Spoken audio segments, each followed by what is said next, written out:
அன்பு உறவுகளுக்கு இனிய வணக்கங்கள். இன்றைய பதிவில் விருச்சக ராசி அன்பர்களுக்கு இந்த ஜூன் மாதத்துல உங்க வாழ்க்கையில என்னென்ன மாதிரியான மாற்றங்கள் எல்லாம் நிகழப்போகுதுங்கிறத தெளிவாகவும் விரிவாகவும் பார்க்க போறோம். கொஞ்சம் கூட வீடியோவை ஸ்கிப் பண்ணாம முடிஞ்ச வரைக்கும் முழுமையா பார்க்க முயற்சி செய்யுங்க. வாங்க வீடியோக்குள்ள போலாம். விருச்சக ராசியை பொறுத்த வரைக்கும் விசாகம் 4ஆம் பாதம், அனுஷம் 1, 2, 3, 4ஆம் பாதங்கள், கேட்டை 1, 2, 3, 4ஆம் பாதங்களை உள்ளடக்கியது விருச்சக ராசி.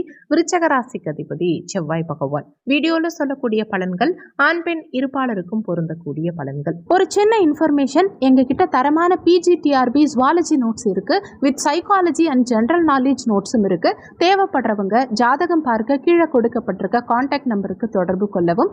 முக்கியமான விஷயம், MSc BEd ஜுவாலஜி டீச்சர்ஸ் மட்டும் கால் பண்ணுங்க, மற்ற டிபார்ட்மெண்ட் நோட்ஸ் எங்ககிட்ட இல்லை. விருச்சக ராசி அன்பர்களுக்கு மாத துவக்கத்துல உங்க ராசி அதிபதியான செவ்வாய் பாக்கியஸ்தானத்துல நீச்ச நிலையில இருக்கிறது பிரச்சனைக்குரிய அமைப்பு தான். ராசி அதிபதியே நீச்சமானதுனால பெருவாரியான உடல் உபாதைகளை கடந்த காலகட்டங்கள்ல விருச்சக ராசி அன்பர்கள் ஃபேஸ் பண்ணியிருப்பீங்க. நிச்சயமா அடிக்கடி மருத்துவ செலவுகளை நிறைய பேருக்கு கொடுத்திருக்கும். இப்போ ஜூன் 6ஆம் தேதியிலிருந்து உங்க ராசி அதிபதி செவ்வாய் லாபஸ்தானத்துக்கு பயிற்சி ஆகிறது நல்ல அமைப்பா இருந்தாலும் ஏற்கனவே இங்க கேது சஞ்சாரம் செஞ்சுட்டு இருக்கார். கேதுவோட இணைந்த செவ்வாய், ராசி அதிபதியோட இணைந்த கேது, இது அந்த அளவுக்கு சிறப்பை கொடுக்காது. உடல்நல தொந்தரவுகளை சற்று ஏற்படுத்திக்கிட்டே இருக்கும். சில நேரங்கள்ல நெகட்டிவ் மைண்ட் செட் கொடுக்கறது, முடிவுகள் எடுக்கும் சமயத்துல சில மனக்குழப்பத்தை கொடுக்கறது, நிதானம் இழந்த அமைப்பு, அதிகப்படியான கோபத்தை ஏற்படுத்துறது, அடுத்தவங்களோட வாக்குவாதங்கள் செய்யக்கூடிய அமைப்பு, இதையெல்லாம் ஏற்படுத்தும். இந்த பீரியட்ல இதிலும் நிதானம் தேவைப்படும். முக்கியமான முடிவுகள் எடுக்கும் சமயத்துல கவனமா சிந்திச்சு செயல்பட வேண்டியது அவசியம். சுகஸ்தானத்துல ஏற்கனவே ராகு பகவான் சஞ்சாரம் செஞ்சுட்டு இருக்கார். 4ல் இருக்கும் ராகு மன ரீதியான தாக்கத்தை சற்று அதிகமாவே ஏற்படுத்துவார். மாணவர்களுக்கு கல்வியில சற்று டல்னஸ் கொடுப்பார். தாயோட ஒரு சிலருக்கு வாக்குவாதங்களை ஏற்படுத்துவார். தாயோடைய உடல் ஆரோக்கியத்துல சில தொந்தரவுகளை ஏற்படுத்துவார். வீட்டுக்காக சில மாற்றங்களை செய்ய வைப்பார். வீட்டுக்காக சில செலவுகளை அதிகப்படுத்தி விடுவார். ஒரு சிலர் வீட்டை ஆல்ட்ரேட் பண்றேன்னு புதுசா செலவுகளை இழுத்துப்பாங்க. அதே மாதிரி வண்டி வாகனங்கள் ஒரு சிலருக்கு அடிக்கடி தொந்தரவை கொடுத்து வண்டி வாகனங்களுக்காக செலவுகள் செய்யக்கூடிய அமைப்பு, ரிப்பேர் பண்ணக்கூடிய அமைப்புகளை ஏற்படுத்தும். ஆனாலும் குருவுடைய பார்வை இந்த ராகுவுக்கு கிடைக்கும் காரணத்தினால எண்ட் ஆஃப் த ரிசல்ட் உங்களுக்கு சாதகமாக தான் இருக்கும். தாயோட சின்ன சின்ன மனஸ்தாபங்களை கொடுத்தாலுமே தாய் வழி அனுகூலம் சிறப்பா கொடுக்கும். தாயோடைய சப்போர்ட் உங்களுக்கு சிறப்பாகவே இருக்கும். தாயோடைய ஆதரவு உங்களுக்கு கிடைக்கும். பஞ்சமஸ்தானத்துல தனிச்ச நிலையில சனி பகவான் சஞ்சாரம் செய்கிறார். அந்த பஞ்சமாதிபதியான குருவும் அஷ்டமஸ்தானத்துல மறைஞ்சு சஞ்சாரம் செய்யக்கூடிய இந்த காலகட்டத்துல குழந்தைகளுடைய உடல் ஆரோக்கியத்துல கூடுதல் அக்கறை எடுத்துக்கணும். குழந்தைகளுடைய உடல் ஆரோக்கியத்துல சில பின்னடைவுகளை ஏற்படுத்தும். காதல் உறவுல இருக்கவங்களுக்கு ஒரு சிலருக்கு பிரேக்கப் ஆகிறதுக்கும் வாய்ப்புகள் உண்டு. காதலர்களுக்கு இடையே மனஸ்தாபங்களை இந்த காலகட்டம் சற்று அதிகப்படுத்தலாம். பூர்வீக சொத்து சம்பந்தமான விஷயங்கள்ல சில பிரச்சனைகளை ஏற்படுத்தலாம். பூர்வீக சொத்து, அதே மாதிரி பாகப்பிரிவினை சம்பந்தமான விஷயங்கள் ட்ரை பண்றீங்கன்னா இப்போ சற்று நிதானத்தை கடைபிடிக்கிறது நல்லது. அதே மாதிரி அங்காளி பங்காளி வகையில உறவுகளோட சில மனஸ்தாபங்களை ஒரு சிலருக்கு ஏற்படுத்தும். உறவினர்கள் பெருசா உங்களை புரிஞ்சிக்க மாட்டாங்க. பதவி உயர்வு எதிர்பார்க்கிறவங்களும் இந்த பீரியட்ல சற்று நிதானத்தை கடைபிடிக்கிறது நல்லது. பதவி உயர்வு சார்ந்த வகையில பெரிய அளவில் அனுகூலங்கள் இருக்காது.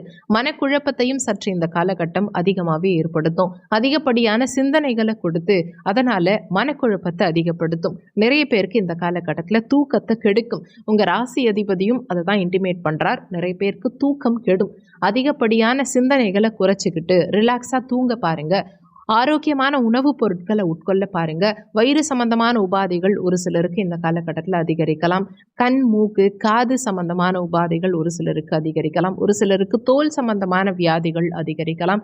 உடல் ஆரோக்கியத்தில் கூடுதல் அக்கறை அவசியம் தேவைப்படும். நேரத்துக்கு சாப்பிடுங்க, நேரத்துக்கு தூங்குங்க. அதே மாதிரி யோகா, மெடிடேஷன் இதெல்லாம் நிறைய பண்ணுங்க. வெளியில உணவுப் பொருட்கள் உட்கொள்வதை தவிர்த்துக்கிட்டு, ஹோட்டல்ல சாப்பிட்றத தவிர்த்துக்கிட்டு வீட்டிலேயே சமைச்சு ஆரோக்கியமான உணவுப் பொருட்கள் உட்கொள்ள பாருங்க. 6ஆம் பாவகத்துல சுக்கிரன் சஞ்சாரம் செய்யறது ஒரு வகையில நல்ல அமைப்பு. விரையாதிபதி 6ஆம் இடத்துல இருக்கிறது உங்களுக்கு விரய செலவுகளை சற்று குறைக்கும். அதே மாதிரி தன வருமானத்தை அதிகப்படுத்தும். இருந்தாலும் அதே சுக்கிரன் 7ஆம் பாவகாதிபதி, களத்திர ஸ்தானாதிபதி 6ல் மறைஞ்சு இருக்கிறது சற்று பின்னடைவை ஏற்படுத்தி வாழ்க்கை துணையுடைய உடல் ஆரோக்கியத்துக்காக மருத்துவ செலவுகள் செய்யக்கூடிய சூழலை கொடுக்கும். அதே மாதிரி பார்ட்னர்ஷிப் பிஸ்னஸ் பண்ணுறவங்களும் உங்கள் பார்ட்னர்கள் கிட்ட கவனமாக இருந்துக்கோங்க. கணக்கு வழக்கு சார்ந்த விஷயங்களில் கரெக்டாக இருந்துக்கிறது இந்த காலகட்டத்தில் நல்லது. பார்ட்னர்ஷிப் சார்ந்த வகையில் சில பிரச்சனைகளை, மனஸ்தாபங்களை இந்த காலகட்டம் ஏற்படுத்துறதுக்கு நிறைய வாய்ப்புகள் இருக்குது. ஏற்கனவே இங்கே 7ஆம் இடத்துல சூரியன் சஞ்சாரம் செய்கிறார். ஜூன் 6ஆம் தேதிக்கு பிறகு புதனும் அஷ்டமஸ்தானத்துக்கு பயிற்சியாக போறார். புதனுடைய சஞ்சாரம் அஷ்டமஸ்தானத்துக்கு சிறப்பு தான். ஏன்னா புதனுடைய ஆட்சி வீடு இது.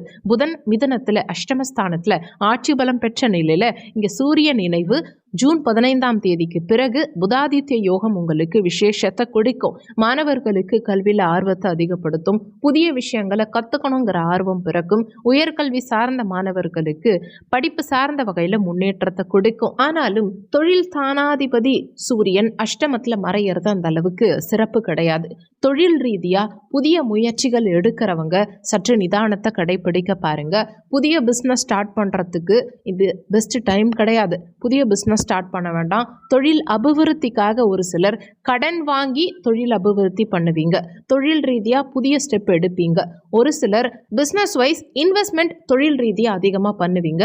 அதை கொஞ்சம் தவிர்த்துக்கிறது, குறைச்சிக்கிறது நல்லது. பெரிய இன்வெஸ்ட்மெண்ட் இந்த பீரியடில் பெஸ்ட் கிடையாது. தொழில் மாற்றம் சார்ந்த வகையிலையும் இது சிறப்பான காலகட்டம் கிடையாது. தொழில் ரீதியாக எந்த ஒரு ஸ்டெப் எடுக்கிறதா இருந்தாலும் நிதானத்தை கடைபிடிக்க பாருங்க. இன்னொன்று, சடன் சேஞ்ச் தொழில் ரீதியாக எதுவும் பண்ணாதீங்க. புதிய மாற்றங்களை தொழில் ரீதியாக பண்ணுறது இந்த பீரியடில் உங்களுக்கு சற்று பின்னடைவை ஏற்படுத்தும்ங்கிறத மனசில் வச்சுக்கணும். ஜூன் 15ஆம் தேதிக்கு பிறகு தந்தை காரகனான சூரியன் அஷ்டமத்தில் மறையிறது தந்தையுடைய உடல் ஆரோக்கியத்திலையும் சில தொந்தரவுகளை ஏற்படுத்தும். ஆல்வேஸ் குடும்பஸ்தான அதிபதி பஞ்சமாதிபதி அஷ்டமத்தில் மறைஞ்சிருக்காரு இல்லையா குரு. குடும்பத்தில் சில தொந்தரவுகளை, சண்டை சச்சரவுகளை, மனஸ்தாபங்களை இந்த காலகட்டம் சற்று அதிகரிக்கலாம். குடும்பத்துக்காக அதிகப்படியான செலவுகளை ஏற்படுத்தும். அடுத்தடுத்து செலவுகளை கொடுத்துக்கிட்டே இருக்கும். குடும்ப உறுப்பினர்களுக்காக அடிக்கடி மருத்துவ செலவுகள் கொடுக்கும். செலவுகள் கையை மீறி போற மாதிரியான ஒரு நிலையை இந்த காலகட்டம் ஏற்படுத்தும். குடும்ப உறுப்பினர்களுக்கிடையே ஒரு அந்யோன்யமான பாண்டிங்கான நிலை இந்த காலகட்டத்தில் இருக்காது. நீங்கள் ஏதாவது ஒரு விஷயத்தை செய்ய சொல்லி குடும்ப உறுப்பினர்கள் உங்களுக்கு ப்ரெஷர் கொடுக்கலாம். ஏதாவது ஒரு விஷயம் நீங்கள் ஸ்டெப் எடுக்க போகிறீங்க, செய்ய போகிறீங்க அப்படின்னா அதுக்கு குடும்ப உறுப்பினர்கள் மறுப்பு தெரிவிக்கலாம், தடையை உண்டாக்கலாம். அதே மாதிரி உங்கள் பேச்சுனால சில பிரச்சனைகளை இந்த காலகட்டத்தில் ஃபேஸ் பண்ணுவீங்க. நீங்கள் நல்லதுக்கு சொன்னால் கூட அதை மற்றவங்க தப்பாக புரிஞ்சுக்கிறது, இல்லை நீங்கள் பேசின விஷயங்களை உங்களுக்கு எதிராகவே திருப்பி விடுறது, இந்த மாதிரி நிலை இருக்கும். சில நேரங்களில் கொடுத்த வாக்கை காப்பாற்ற முடியாமல் போகலாம். அதனால் யாருக்கும் வாக்கு கொடுக்காதீங்க. மற்றவங்களுக்காக எதுவும் முன்னின்று ஒரு விஷயத்த செய்ய வேண்டாம். நண்பர்கள் சார்ந்த வகையிலையும் நிதானத்தை கடைபிடிக்க பாருங்க. புதிய உறவுகள்கிட்டையும் நிதானம், கவனம் இந்த காலகட்டத்தில் அவசியம் தேவை. முக்கிய முடிவுகள் எடுக்கும் போதும் நிதானம் தேவை. இந்த காலகட்டத்தில் வரும் வாய்ப்புகளை சரியாக பயன்படுத்திக்கோங்க. ஆனால் ஒரு முறைக்கு இருமுறை எந்த முடிவுகள் எடுக்கிறதா இருந்தாலும் கவனம் அவசியம் தேவைப்படும். பிள்ளைகளுடைய உடல் ஆரோக்கியத்திலையும் பிள்ளைகளுடைய நடவடிக்கையிலும் சற்று கூடுதல் அக்கறை பெற்றோர்களுக்கு அவசியம் இந்த காலகட்டத்தில் தேவைப்படும். வீடியோவில் சொல்லியிருக்கக்கூடிய பலன்கள் கோச்சார பலன்கள். இது 20% தான் உங்கள் வாழ்க்கையில் ஒர்க் பண்ணும். மீதி 80% உங்கள் சுயஜாதகப்படி தான் வாழ்க்கையில் எல்லாமே நடக்கும். இந்த வீடியோவில் உங்களுக்கு ஏதாவது சந்தேகம் இருந்தால் கீழே இருக்க கமெண்ட் செக்ஷனில் சொல்லுங்கள். நன்றி. மற்றும் ஒரு நல்ல பதிவோடு மீண்டும் உங்களை சந்திக்கிறோம்.